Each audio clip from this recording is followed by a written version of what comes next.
గోవింద. అర్థమైంది గోవింద? ఏమీని శీతోష్ణాలు ఏ విధంగా అయితే వస్తున్నాయో వెళ్ళిపోతున్నాయో అదేవిధంగా సుఖ దుఃఖాలు కూడా వస్తాయి వెళ్ళిపోతాయి. కానీ దాంట్లో ఇంటెలిజెంట్ పర్సన్ ఎవరైతే బుద్ధి కలిగిన వాళ్ళు ఉంటారో వాళ్ళు ఏం చేస్తారంటే దాంట్లో పాఠాలను నేర్చుకుంటారు, దానిలో గుణపాఠాలను నేర్చుకుంటారు. అందుకని ఈ ప్రపంచంలో సుఖ దుఃఖాలు, లాభ నష్టాలు, జయాపజయాలు, మానావమానాలు, శీతోష్ణాలు వస్తూ ఉంటాయి వెళ్ళిపోతుంటాయి. వీటిల్లో ఎవరైతే గుణపాఠాన్ని నేర్చుకోగలుగుతాడో అలాంటి వ్యక్తిని భగవంతుడు ఏమంటున్నాడంటే అతను నిజమైనటువంటి ముని అని చెప్పండి. స్థితధీర్ ముని రుచ్యతి. అతను ముని అనే పేరు ఎక్కువ వినిపిస్తుంది కదా మనకి. తిరుపతి, చిత్తూరు జిల్లాల్లో మునిరత్నం, మునికృష్ణ, ముని అనే పేరు ఎక్కువ వస్తుంది ఇక్కడ. ఎందుకంటే ఇక్కడ మునిమ్మ, మునియ్య గ్రామదేవత అని. భగవంతుడి దృష్టిలో ముని ఎవరు? భగవంతుడి దృష్టిలో ముని ఎవరు? ఇప్పుడు మనందరి అవగాహనలో ముని అంటే ఎవరు? ఆ ముని అంటే దండా కమండలం, అవునా? దండా కమండలం, గడ్డము, జటాజుటం, ఏమి ఇది ముని. భగవంతుడి దృష్టిలో ముని అంటే ఎవరు? ఇది శీతోష్ణాలు, సుఖ దుఃఖాలు, లాభ నష్టాలు, జయాపజయాలు, మానావమానాలు ఇవన్నీ ఎదురవుతున్నప్పటికీ వీటి నుంచి గుణపాఠాలు నేర్చుకుంటూ వీటి చేత కలత చెందకుండా ఎవరైతే జీవితంలో భగవంతునికి దగ్గరయ్యే ప్రయత్నం చేస్తాడో దట్ పర్సన్ ఈజ్ కాల్డ్ ముని. దుఃఖం వచ్చినప్పుడు దిగులు చెందకూడదు, సుఖం వచ్చినప్పుడు పొంగిపోకూడదు, సక్సెస్ వచ్చినప్పుడు పొంగిపోకూడదు, ఫెయిల్యూర్ అయినప్పుడు కుంగిపోకూడదు. ఇది ప్రస్తుత సమాజంలో మనందరం కూడా చాలా చాలా ముఖ్యంగా అడ్రస్ చేయాల్సినటువంటి, చర్చించవలసినటువంటి టాపిక్. కారణం ఏంటంటే కొద్దిగా సక్సెస్ అయితే జనాలు పట్టుకోలేకపోతున్నారు, కొద్దిగా ఫెయిల్యూర్ అయితేనో జనాలు తట్టుకోలేకపోతున్నారు, ఎక్కడికో వెళ్ళిపోతున్నారు, సూసైడ్స్ దాకా.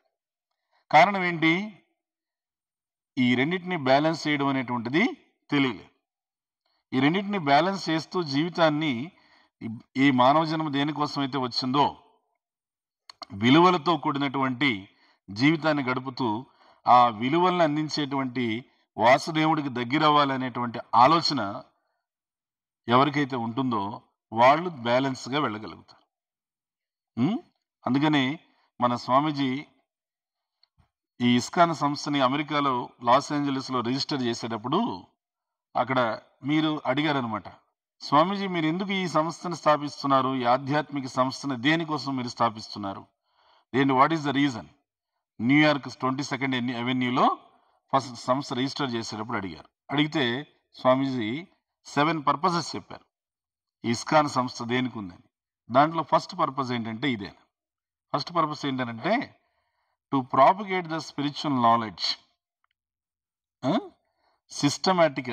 systematically propagate the spiritual knowledge in a large scale and to teach the spiritual techniques to the people to balance their values in life and to bring real peace and unity in the society. ఇది మొట్టమొదటి ప్రయోజనం. అంటే ఏమిటి?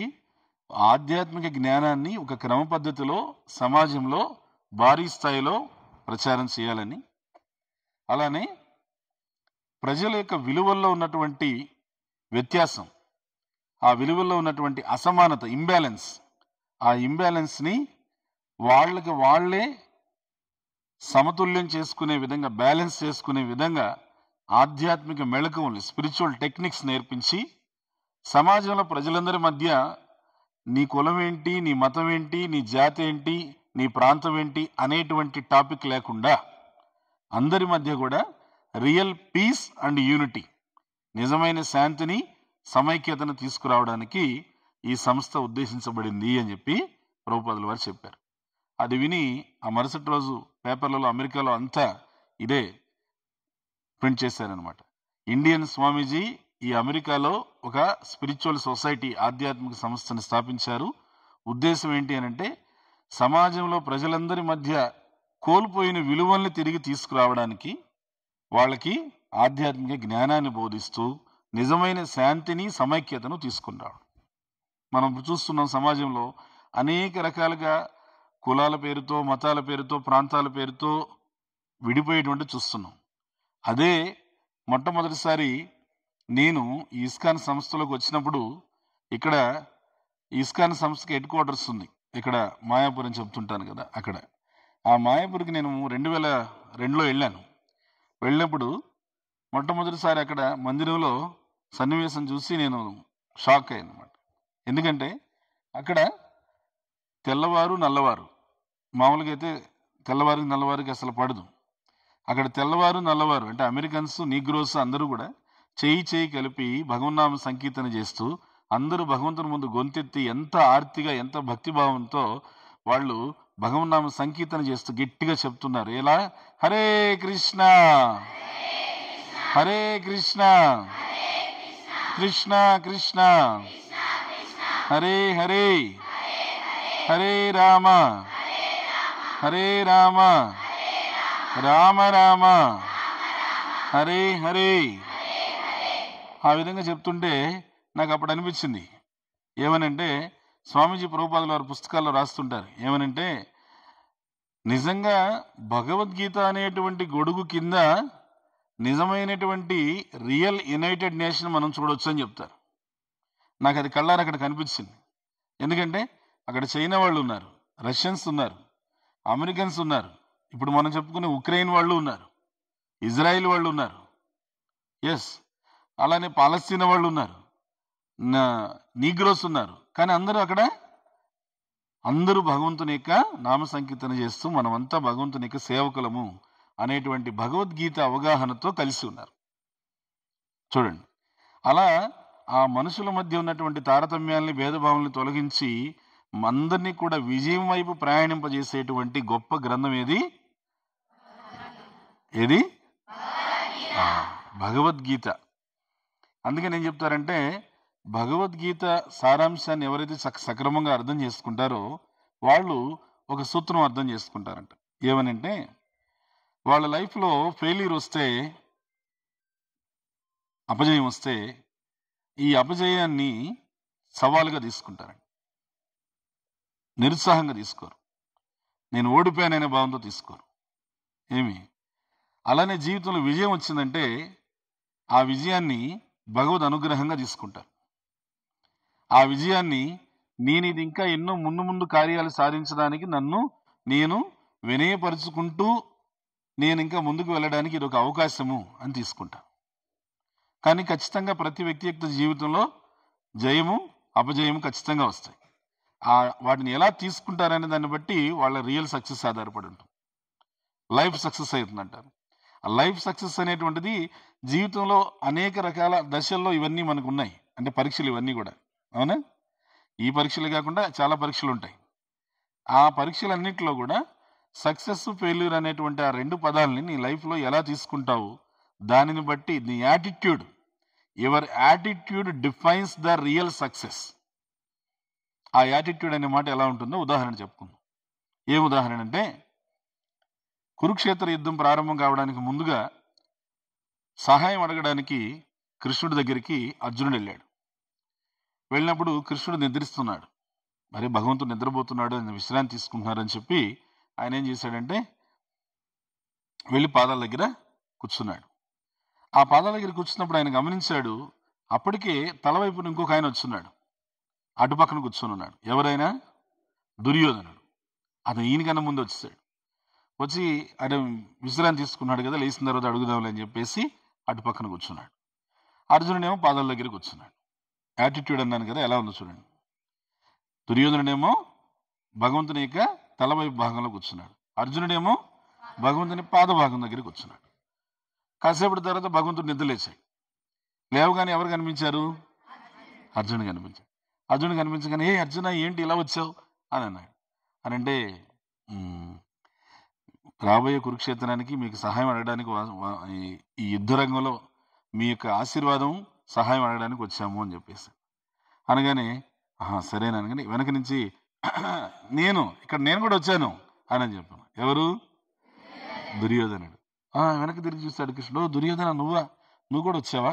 సరే, ఏం కావాలి చెప్పండి? మీ సహాయం కావాలి యుద్ధ రంగంలో. సరే, ఇద్దరు నా సహాయం అడుగుతున్నారు కాబట్టి నేను నా వైపు నుంచి ఒక స్పష్టత, క్లారిటీ మీకు చెప్తాను. అదేమిటంటే, ఇద్దరికి నేను సహాయం ఇవ్వాలి. ఇప్పుడు ఇద్దరికి సహాయం ఇవ్వాలంటే రెండు భాగాలు చెప్తాను. ఒకవైపున యుద్ధం చేయనటువంటి ఈ కృష్ణుడు నిలబెడతాడు. నేను యుద్ధము చేయను, యుద్ధ రంగంలో ఉంటాను కానీ యుద్ధం చేయను. యుద్ధం చేయనటువంటి కృష్ణుడు ఒకవైపున ఉంటాడు. అయితే నా దగ్గర మా యదువంశంలో 10 లక్షల నారాయణ సేన అని ఉంది. ఆ నారాయణ సేన ఎంత శక్తివంతులు, పవర్ఫుల్ వారియర్స్ అంటే, ప్రపంచంలో నారాయణ సేన అనే మాట వింటేనే సైనికుల గుండెలో భయం వస్తుంది. ఎందుకంటే స్వయంగా బలరాముడి చేత ట్రైనింగ్ పొందినటువంటి ఆర్మీ అది నారాయణ సేన. ఆ యదువంశం యొక్క నారాయణ సేన మాట వింటే దేవలోకంలో ఇంద్రుడు కూడా భయపడతాడు. అంత పవర్ఫుల్ వారియర్స్ ఉంటారు ఆ 10 లక్షల మంది సైన్యం. అటువంటి నారాయణ సేన ఇంకోవైపు ఉంది. మీరిప్పుడు మా ఇద్దరిలో అంటే ప్రపంచంలో ఉండేటువంటి యోధుడు అనేవాడు ఎవడైనా కానీ ఏ పేరు చెప్తే భయపడతాడో ఆ నారాయణ సేన ఒకవైపు, రెండో వైపు యుద్ధం చేయనటువంటి కృష్ణుడు ఒకవైపు. మీకు ఎవరు కావాలో మీరు ఎంపిక చేసుకోండి అనగానే వెంటనే దుర్యోధనుడు, నేను ఎంపిక చేసుకుంటాను. లేదు అర్జునుడు, అతనికి అవకాశం ఇద్దామని చెప్పన్నాడు. అతనికి ఎందుకు ఇస్తారు? అతని తర్వాత వచ్చాడు, ముందు నేను వచ్చాను, నాకు అవకాశం ఇవ్వండి. ముందు నువ్వు వచ్చి ఉండొచ్చు కానీ నేను ముందు చూసింది ఎవరిని? అర్జునుడు. కాబట్టి అర్జునుడికి అవకాశం ఇస్తాం అని చెప్పి, అర్జున నువ్వు ఎంపిక చేసుకో. ఎప్పుడైతే అర్జునుడిని ఎంపిక చేసుకోమని చెప్పాడో కృష్ణుడు, దుర్యోధనుడికి విపరీతమైన టెన్షన్ పట్టింది. ఎందుకని? ఖచ్చితంగా నారాయణ సేన మరి ఇప్పుడు యుద్ధం అన్నప్పుడు అవసరం ఏదో అదే అడుగుతారు. నారాయణ సేన అర్జునుడు అడిగేస్తే ఇంకా మిగిలిన ఛాయిస్ తీసుకోవాలి అంతే, ఇంకా ఆప్షన్ లేదు అక్కడ. యుద్ధం చేయని కృష్ణుడు మనకు దేనికి? యుద్ధం చేసే 10 లక్షల నారాయణ సేన ముఖ్యం కానీ యుద్ధం చెయ్యనటువంటి ఒక కృష్ణుడితో మనకేం అవసరం? దుర్యోధనుడి యాటిట్యూడ్, ఆయన భావన. అందుకేం చేశాడు? ఆయన చాలా ఆందోళన చెందుతున్నాడు. అర్జునుడు వెంటనే ఏం చేశాడంటే కృష్ణుడు వైపు చేతులు జోడించి ఒకటే అన్నాడు, వాసుదేవ, నేను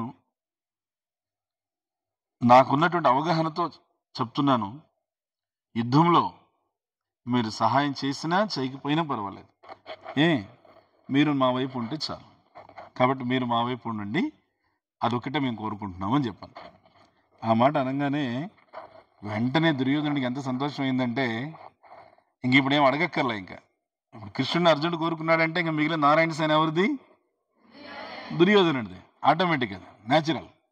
అందుకని చాలా సంతోషపడిపోయి దుర్యోధనుడు, అబ్బా అర్జున, చాలా చాలా భలే, చాలా మంచి ఆప్షన్ తీసుకున్నావు అంటే ఇంక దీని అర్థం మిగతా నారాయణ సేన నాదే కదా.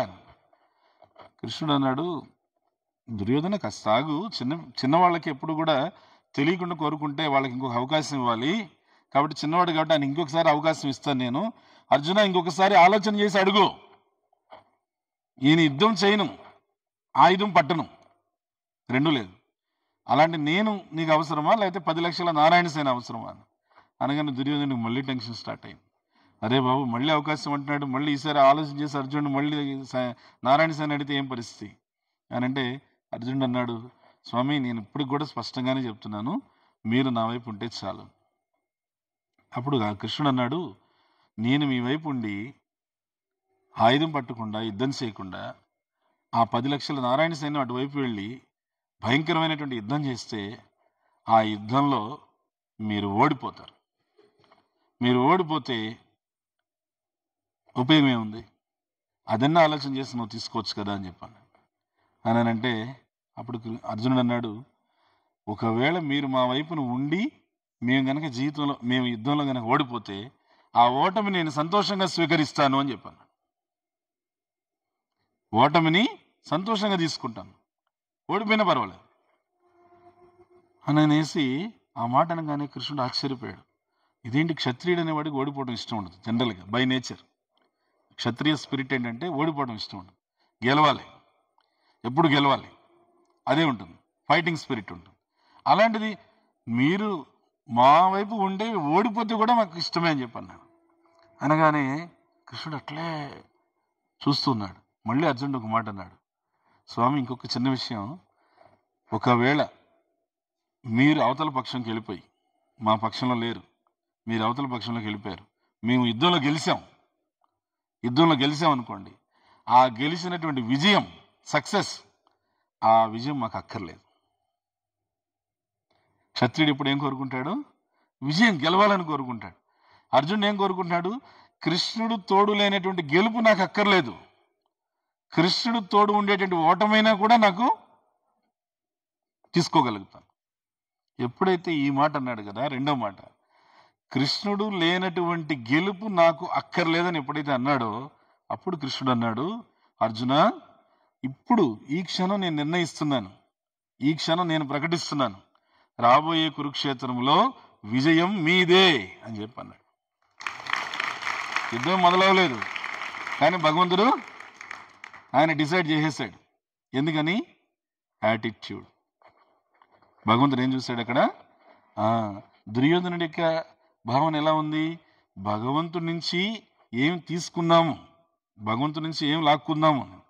అర్జునుడి యొక్క యాటిట్యూడ్ ఎలా ఉంది? భగవంతుడికి ఏమి ఇద్దాం, భగవంతుడికి ఏమి సేవ చేద్దాం.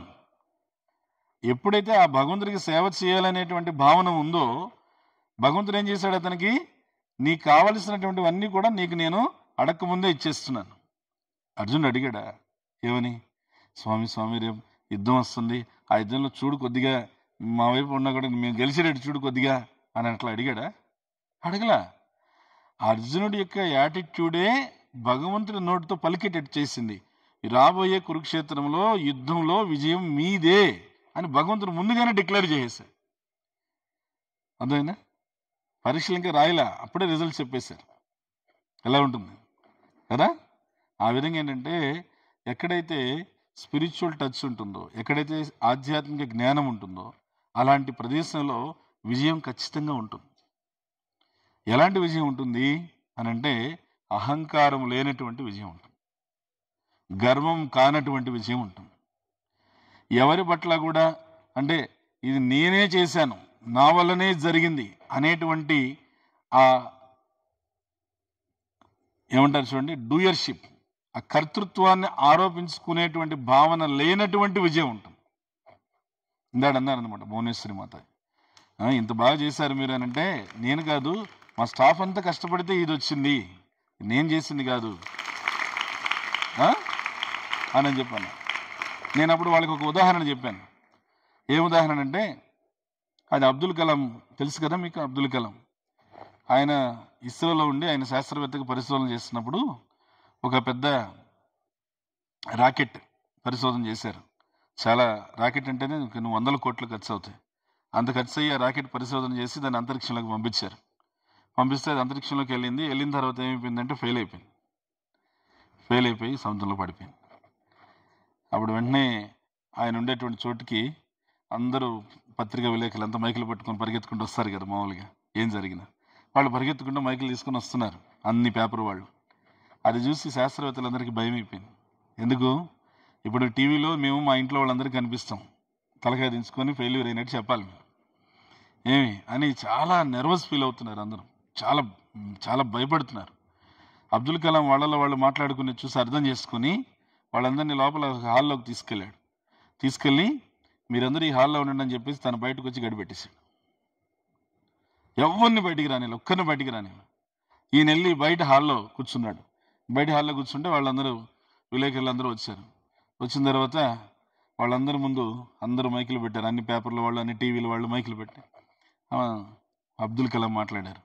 అవునండి, ఫెయిల్యూర్ అయ్యాం, ఓడిపోయాం. భారతదేశ ప్రజల యొక్క విలువైనటువంటి ధనాన్ని మేము వృధా చేశాం, ఇది తప్పు, క్షమించమని చెప్పి యావత్ భారత జాతికి నేను చేతులెత్తి నమస్కరించి అడుగుతున్నాను. మీ విలువైన ధనాన్ని, ప్రజాధనాన్ని మేము ఖర్చు పెట్టేసి వృధా చేశాం, మమ్మల్ని క్షమించండి. శాయశక్తిలో మేము ప్రయత్నం అయితే చేశాం, కానీ ఫెయిల్యూర్ అయింది, అంతా కూడా పోయింది. కాబట్టి ఈ విషయంలో నన్ను మనస్ఫూర్తిగా క్షమించమని చెప్పి కోరుకుంటున్నాను అని చెప్పి చెప్పాడు. చెప్పిన తర్వాత అదంతా వాళ్ళు రికార్డ్ చేసుకున్నారు, వెళ్ళిపోయారు. అందరూ వెళ్ళిపోయిన తర్వాత ఈయన గడి ఓపెన్ చేశాడు. వచ్చి రండి, మీరు మీ ఇళ్ళకి వెళ్ళండి అని చెప్పేసాను. వాళ్ళంతా అబ్దుల్ కలాం సార్ ఈరోజు మా పరువు కాపాడారు, మేము టీవీల ముందు తలకాయ దించుకుని నిలబడి ఉండాల్సి వచ్చింది అని చెప్పేసి వాళ్ళంతా ఆయన్ని చాలా కృతజ్ఞతలు చెప్పేసారు, వెళ్ళిపోయారు. వెళ్ళిన తర్వాత వాళ్ళు ఆలోచన చేశారు, చూడు సారు మన కోసము ఫెయిల్యూర్ వస్తే అంతా ఆయన ఎత్తినేసుకొని ఆయన ఆన్సర్ చెప్పాడు వాళ్ళందరికీ. మనల్ని ఎవరిని కూడా ఏమీ నిలబడి చెప్పారు అవసరం రానికుండా అని చెప్పి ఆ సంవత్సరం మళ్ళీ పరిశోధనలు స్టార్ట్ చేస్తే చాలా కష్టపడి day and night hard work చేసి మళ్ళీ సంవత్సరంన్నర తర్వాత మళ్ళీ ఇంకో ర్యాకెట్ తయారు చేశారు. ర్యాకెట్ తయారు చేసి ఆ ర్యాకెట్ని పంపిస్తే ఆ ర్యాకెట్ విజయవంతంగా అంతరిక్షంలోకి వెళ్ళిపోయింది అనమాట. విజయవంతంగా అంతరిక్షంలోకి వెళ్ళిపోయి అది అక్కడ ఆ కక్షలోకి ప్రవేశించి తిరుగుతూ ఉండగానే మళ్ళీ వెంటనే మామూలే కదా, పత్రికలు టీవీలు గబగబా అందరూ వచ్చేసరికి అందరూ చాలా జుబిలేషన్లో ఉన్నారు. ఎందుకంటే ఫెయిల్యూర్ కాకుండా ర్యాకెట్ వెళ్ళిపోయింది దాని నిర్ణీత కక్షలోకి. అందరూ చాలా సంతోషంగా ఉన్నారు. ఆ సమయంలో మళ్ళీ పత్రికల వాళ్ళంతా వస్తుంటే అబ్దుల్ కలాం ఏం చేశారంటే టక్కన వాళ్ళందరినీ పిలిచి, మీడియా వాళ్ళు వస్తున్నారు, మీరు ఆన్సర్ చేయండి వాళ్ళకి అని చెప్పి ఈయన గదిలోకి వెళ్ళిపోయి తలుపేసుకున్నాడు, డోర్ పెట్టేశాడు. ఇంకెంత కొడితే తీయలేదు ఆయన. ఇంకా సార్ సంగతి మాకు తెలిసి ఇంకా ఆయన ఒకసారి నిర్ణయం తీసుకుంటే మారరు అని చెప్పేసి ఇంకా వాళ్ళు నిలబడి వాళ్ళు చెప్పారు. ఏమి? హరే కృష్ణ కృష్ణ కృష్ణ హరే హరే, హరే రామ రామ రామ హరే హరే. ఇంకా వాళ్ళు చెప్పారనమాట. ఏమని?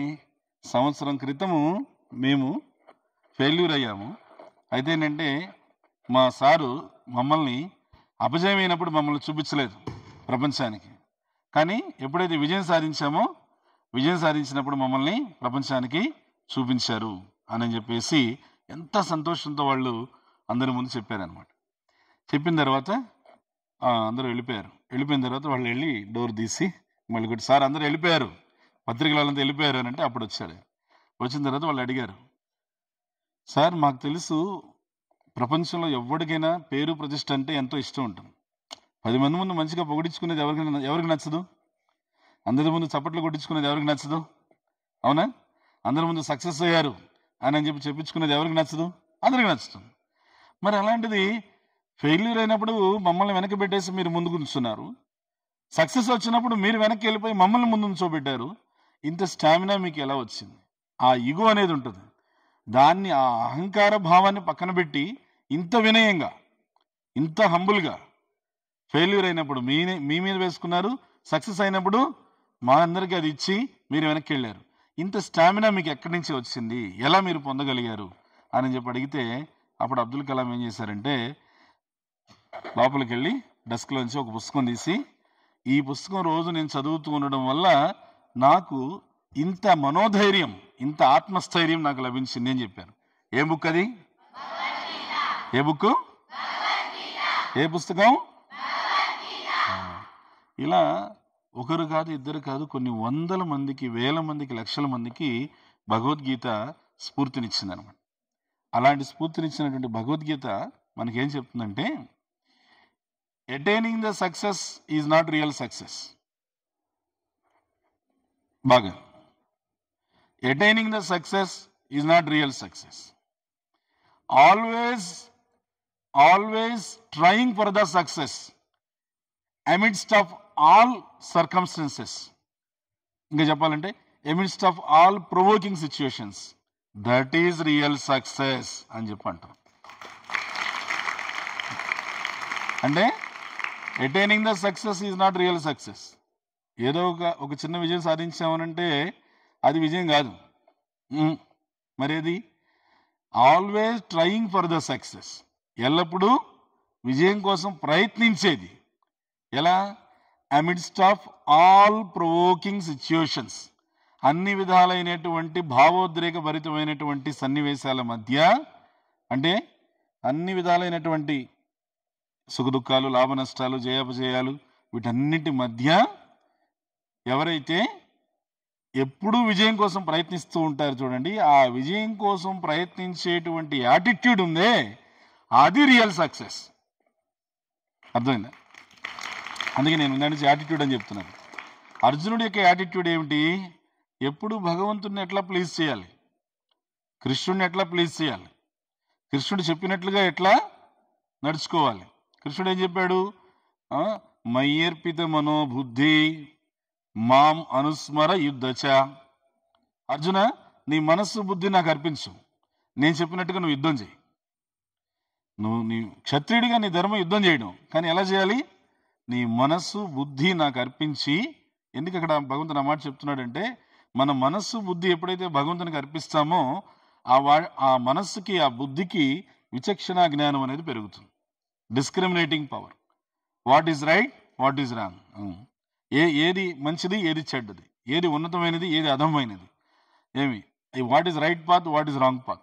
ఆ విచక్షణ జ్ఞానం పెరిగి దానితో అతను జీవితంలో ఉన్నతమైనటువంటి శిఖరాలను అధిరోహించగలుగుతాడు. కాబట్టి attaining the success, is it success? Not real success.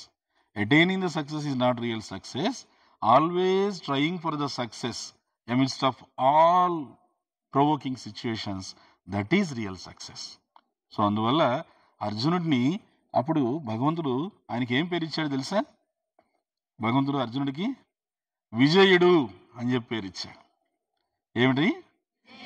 ఎందుకని? గెలిచాడు. దేంట్లో గెలిచాడు? కాదు, భగవంతుని హృదయాన్ని గెలుచుకున్నందుకు అర్జునుడికి విజయుడు అని పేరు వచ్చింది.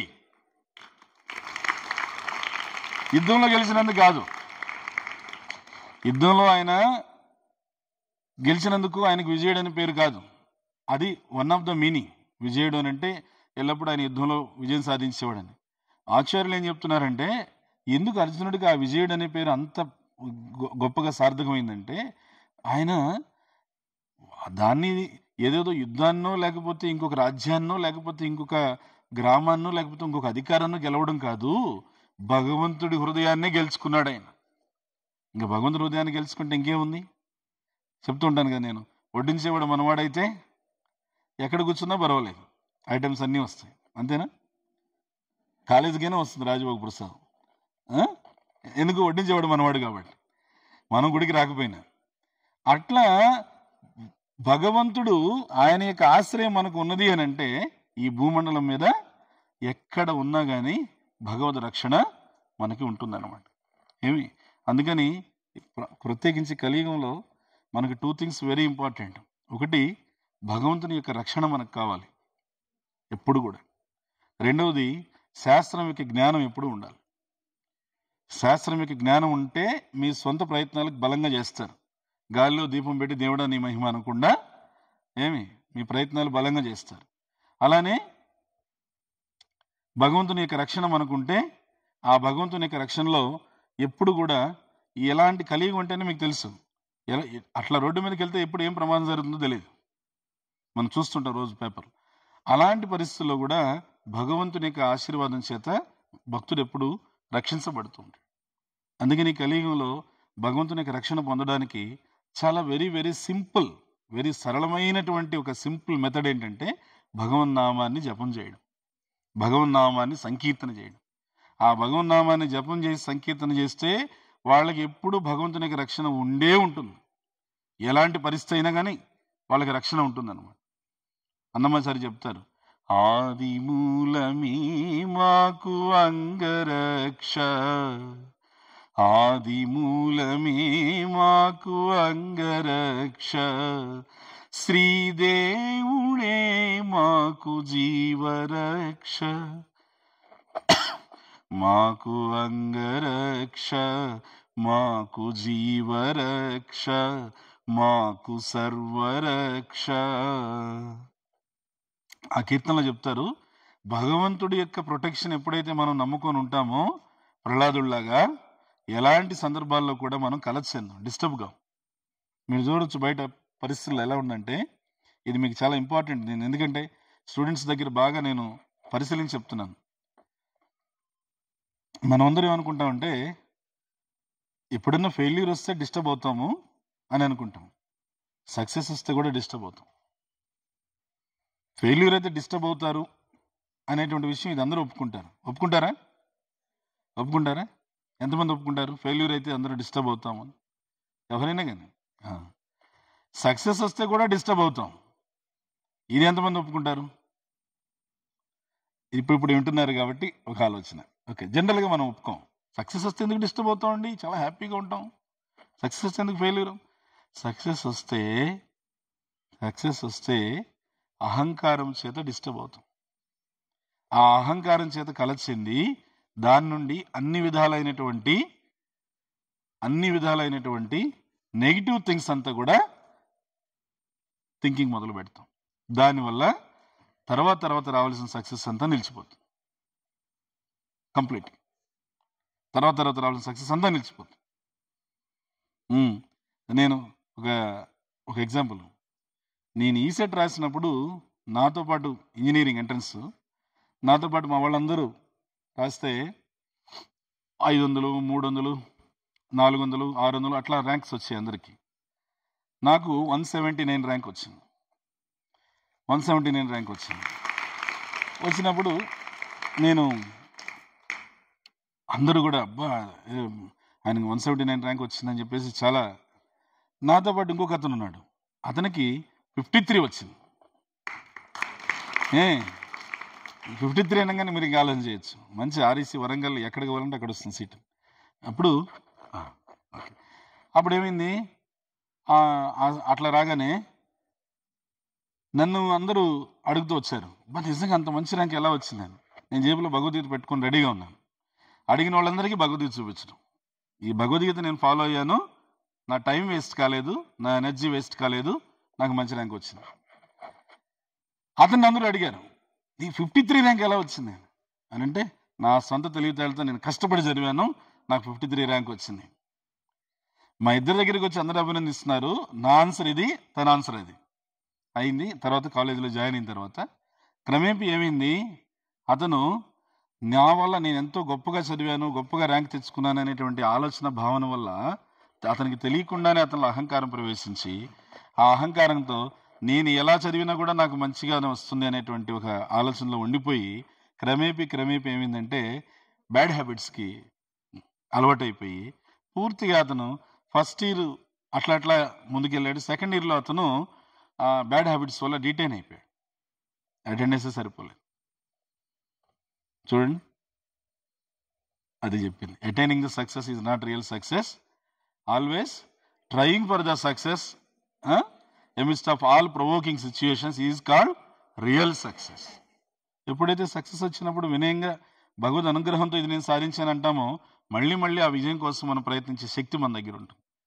నేను సాధించానని చెప్పి ఎప్పుడైతే మనం గర్విస్తామో తర్వాత రావాల్సినటువంటి మంచి సక్సెస్ అంతా కూడా వెనక్కి వెళ్ళిపోతున్నాం.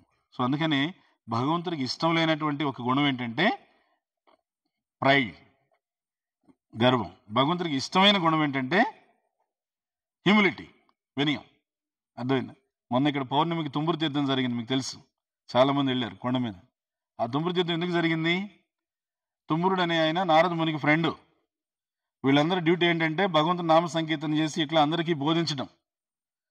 ఒక రోజున నారదుడు తుంబురు దగ్గర చూశాడు, మంచి బంగారు వీణ, వజ్రాల వీణ కనిపించింది. మనకు మామూలుగా చెక్క వీణ కదా, ఇదేంటి వజ్రాల వీణ వచ్చేసింది అన్నాడు.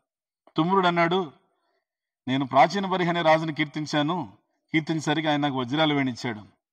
నారదముని వెంటనే ఛీ, భగవంతుని కీర్తించాల్సిన నాలుగుతో పోయి ఎవరో ఈ రోజు నుండి రేపు చచ్చిపోయేటువంటి ఒక రాజుని కీర్తిస్తావా? నీకు అసలు ఆలోచన ఉందా? నీకు ఇప్పుడే శపిస్తున్నాను, నువ్వు ఆకాశంలోంచి కింద పడిపో, భూలోకంలో పడిపో అని చెప్పి, తలక్రిందులుగా కింద పడిపో అని చెప్పి శపించేశాడు వెంటనే. ఎందుకంటే నువ్వు చేయాల్సిన పని ఇది కాదు, భగవంతుని కీర్తించు. తుమ్మురుడు ఆకాశంలోంచి కింద పడిపోయాడు తలక్రిందులుగా. పడేటప్పుడు ఆలోచన చేశాడు, తప్పు చేశాను, భగవంతుని కీర్తించాల్సిన నాలుగుతో సామాన్యులు కీర్తించాను అని. ఎప్పుడైతే భగవంతుని మళ్ళీ ప్రార్థన చేశాడో, నారాయణ నారాయణ నారాయణ అని ప్రార్థన చేశాడో, అప్పుడు నారాయణుడు ఏం చేశాడు, ఆయన్ని అక్కడ ఇక్కడ పడేయకుండా శేషాచలం కొండల్లో పడేటట్టు చేశాడు. అది అలా కింద పడినా ఎటువంటి దెబ్బ తగలకుండా అలా కూర్చున్నాడు ఆయన. ఎందుకు? హృదయంలో పశ్చాత్తాపడ్డాడు. తర్వాత అక్కడే కూర్చొని నారాయణ నామాన్ని జపం చేస్తే తర్వాత లక్ష్మీనారాయణ సమేతంగా భగవంతుడు శ్రీనివాసుడు ఆయనకి పాల్గొన్న పౌర్ణమి రోజు దర్శనం ఇచ్చాడు. అదే తుంబురు తీర్థం అని చెప్పి చేస్తారు, అందుకు చాలా మంది వెళ్తారు. అక్కడ మనం అర్థం చేసుకోవచ్చు, భగవంతుణ్ణి కీర్తించడం సక్సెస్. అక్కడ ఏదో కాస్త వజ్రాలు వేణి వచ్చేస్తుంది కదా అని చెప్పేసి అలా మనం కూడా ఏంటంటే లైఫ్లో ఎన్ని సక్సెస్లు వచ్చినా కూడా ఎవరి దయవల్ల వచ్చినాయని చెప్పి మనం అర్థం చేసుకోవాలి. భగవంతుని యొక్క దయ వల్ల, అందరి యొక్క ప్రయత్నం వలన ఈ యొక్క సక్సెస్ వచ్చిందని మీరు ఈ యాటిట్యూడ్ ఇది పెట్టుకోవాలి. స్టూడెంట్స్ నేను మెయిన్గా చెప్తున్నాను. ఎందుకంటే ఇప్పుడు ఈ యాటిట్యూడ్ని ఇలానే కంటిన్యూ అయిపోతే తర్వాత ఎన్ని కాంపిటేటివ్ ఎగ్జామ్స్ కూడా హెల్ప్ అవుతుంది. ఇదే టెంపో అట్లా వెళ్ళిపోతుంది. అలాగే లేదనుకోండి, నేనేదో గెలిచాను అంటే dwindle. ఓకేనా? Thank you. Hare Krishna. So ఒకసారి గట్టిగా నామం చెప్పండి.